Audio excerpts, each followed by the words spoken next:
So magandang umaga mga kabro. Meron tayong na-scrap na tanso galing sa electric pan.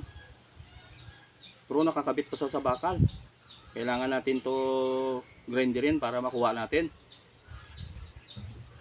Lagay natin dito sa gato para madali natin makuha. Gagamitan natin ng grinder mga kabro para mabilis natin makuha.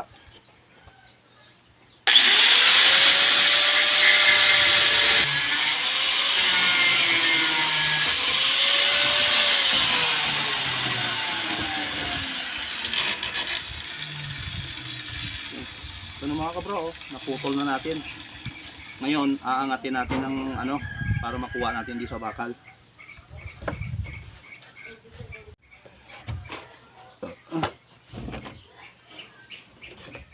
Aangatin natin mga kabro. Sikwatin natin para makuha natin dito. Kasi itong tanso, mahirap to ihanapin sa scrap. Kala magtaga ka mamili ng electric pan. Kung meron siyang tanso, yan, swerte mo. Minsan yung electric pan may piki. Aluminum yung kanyang tanso. Hindi lahat na electric pan mayroong puro tanso yung nilalagay nila. Okay na mga kabro, kuha na natin. So maraming salamat sa inyong panonood, sa inyong pagsama. God bless po. At palagi po kayong mag-ingat dyan. Bye bye.